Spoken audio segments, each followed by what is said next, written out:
How to start a private therapy or mental health practice. You've been wondering how to do it? You've come to the right place. I've actually helped a bunch of people do that. As entrepreneurs and business owners, we know that if we have a clear plan, anything becomes possible. And if you can have a clear plan, a clear process to create that plan, and a way to create clarity with your partner or spouse, you can drive to amazing heights. So when it comes to starting your private mental health or therapy practice, it's really going to depend on a few things to start with. But the primary areas we're going to talk about are A, compliance and experience, what's it going to take to get started. B, how are you going to define and pick your niche. C, how are you going to build the business. And then C, how are you going to get found? Or excuse me, D, C twice, anyway. Okay, so first off, we've got other videos on this, but you're going to be able to find out in your area what are the legal requirements for you to become a mental health therapist or in your private practice. And in some states, candidly, you can just put out your shingle and say, I'm a therapist, I'm a counselor. In other states, they're pretty uptight about it. You have to have a certain amount of education. A lot of places you have to have a master's degree. And then once you have the master's degree, a lot of times you may have to work thousands of hours inside of an existing organization before they allow you to go out on your own, working quote unquote underneath someone. So the first step is for you to figure out, hey, what are the legal requirements for me to hang my shingle out as a private practice therapist or a private mental health therapist. Now, the second step then is once you've done this, part of it is good. Part of it, candidly, the therapists in those areas are protecting their turf a little bit by making it hard and difficult for people to get in. But the good thing is that if you're in an area that's a challenge, once you go through the hoops to get through, you can get there.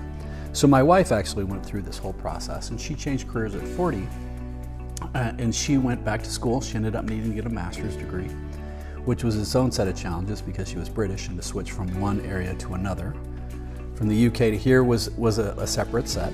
But she defined that that's what she wanted to do. She was able to take a couple courses, said, yeah, I like this. This is good. So once she was able to get her degree, then she was able to start working for other organizations. Now, we ended up moving to the state of Nebraska. And in the state of Nebraska, I think they required 2,000 hours of working within an organization where somebody was sort of above you that could oversee your work. This isn't all bad, because what it does is it does put you in the trenches, and it does give you sort of a net to make sure that you're going to be okay, because you want to make sure you're comfortable and you're competent. Now remember, competence drives confidence. So the more comfortable you get, the stronger you're going to become.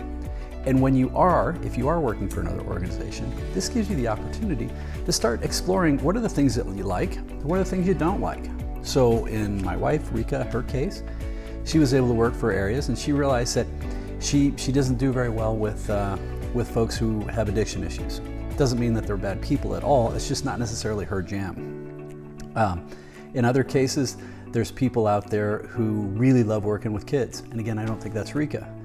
But Rika loves working with families, and she loves working with couples, and that's an area that she excels at. And she was able to figure that out while she was going along and figuring things out. And that leads me to the second point, which is how can you go through and define and pick your niche? What is it that's going to be unique about you? So in some cases when you're starting, and to be open and honest right now in the mental health field, after COVID, if you can become a licensed therapist, you're probably going to get filled up. People are screaming for help right now. There's opportunities like crazy for people to go out on their own and do private practice. But if you can become very focused in the niche in the area you're great at, that's going to attract people in different ways. So for Rika, the fact that Rika had had a previous life as an accountant, she understood business. In addition, she owned her own practice. I've had 16 different companies. She was able to understand, wow, okay, I'm good at understanding businesses and the nuances and the stresses that sometimes come along with business ownership. So she was able to say, look, I understand this, and she was able to put in a niche that she's good with couples and business owners. Now, in other cases, Rika is also from the UK, and she was able to say, look, I understand what it's like to be a foreigner in this country and the transitions and the challenges associated with that. For you, I would encourage you to think about what are some of the challenges you've seen in your life, and are those areas that you can amplify and that you're going to be able to relate to and help people in a better way, and they're going to allow them to relate with you. So once you start to create that niche, what I'm going to ask you to do is then go out and start thinking about who else is in this field. And you can research this as if you were trying to find a counselor that does what you're thinking of doing. And through that, you're going to start to see who else is out there, how competitive it is, what's the environment look like. Once you start to do that, it's fairly easy. What I would suggest from that point is to go and actually start talking with some of those counselors and say, hey, I'm looking at possibly doing this. Would you be up for let me buy a cup of coffee? If they say no, fine, let them go. But I'm willing to bet that the majority of them will say, yes, I'm happy to. And you could say, what have you learned? And if you were in my shoes, how would you handle things? How would you do things different? Now, what's interesting is that when you start to do this and you start to become more involved in the community, the counseling and therapies community, people start referring a lot. My wife, Rika, happens to know somebody who exclusively does sex therapy. Now, Rika doesn't do that, so she refers anybody that has those questions there. Rika doesn't want to do anything with drug addictions. She refers those out. But just like that, other people will refer back to her. So once people know that you're doing a good job, it's going to help. And remember, making sure you do the work, really helping people. That's the cornerstone of all that. Now, another way of becoming known and getting people to know who you are and getting to know the community is get involved in the organizations that are in your community. And if you can't, even get on the board. Be the secretary or be the accountant. Nobody likes to do those jobs. But if you get on there and you help them for a couple of years, people will learn who you are. I can almost guarantee you'll start to get some referrals from that. Now, we've been able to go through and sort of define what are the compliance and issues that you need to do for the legal part to legally practice, how you're going to pick your niche, starting to create some sort of personal market awareness. The next step then is you're going to have to start to consider, what do I need to do to build my business? And with this, don't freak out. It has never been easier to do this. And there's a million people out there who want to help you. And actually, in my book, The Aspiring Solopreneur, we have courses online as well, but it'll very safely help you figure out each one of these steps to define what it is you want. From how do I find a good business attorney that's going to help me figure out what's the right structure? What kind of accounting do I need? And are there any special compliance or insurance issues? Help me with some of the marketing components. It's very, very affordable. Most of these people will give you a little bit of time.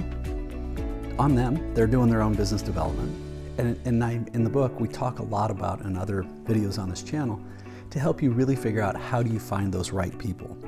But how do you find that team of advisors that can help you build that right structure? All right, so then the last thing is, once you start to build it, you define it, you set these things up, the next step is going to be having a clear understanding, both if you're in a relationship, what your partner thinks, but how long do you have to ramp? And what I mean by that is, likely, even if you do a bunch of work, prep work, super safe, you know you're going to be good, but you're likely not going to, hand in your resume, hand in your notice at your existing job, step out, and then walk into, hey, I've got a full practice. Probably isn't going to happen. But if it's okay with your existing practice, you may start to moonlight a little bit and start working with people on the side. That would let you slowly or safely step into it. You may be able to look with other organizations, maybe entities, businesses, schools, whoever it may be, that are looking for somebody to come in contract, and they'll be able to give you, 20 or 30% of your workload right off the bat, but at a lower rate. But you're going to have to be clear with your partner, your spouse or partner, that, hey, look, it's going to take some time, and I've been able to save this much money, and I think as long as we have, I think I'm going to be full in 3 months, but I've got us covered for 6 months, worst to worst, we should be good to go. I'm ready to pull the trigger. When you decide to do that, because here's the thing, if you end up feeling desperate, you're not necessarily always going to make the best decisions. Versus if it's like, no, I want to make sure I'm the best possible therapist, the best possible mental health person I can be to help folks, people will sense that, and you will build your business by word of mouth, and it'll grow step by step by step by step. But the important thing to remember is that it is easy and it is safe. I can tell you from an economic standpoint, I think Rika was making about $40 an hour when she worked for the previous company. And she now bills at well over 200, and she gets to work only 20 hours a week, working with people that she really wants to work and how she helps, and she values that, and they value her, and it gives her the opportunity to live a very healthy lifestyle, doing her exercise and a well-balanced lifestyle.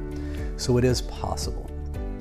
So as a reminder, you can go to aspiringsolopreneur.com. There's a whole bunch, there's tools in there. If you've got questions, and please subscribe. If you have questions here too, you leave a message or a question at the bottom, and happy to help in any way we can. But it is worth it. So with that, we wish you the best of luck. Keep smiling.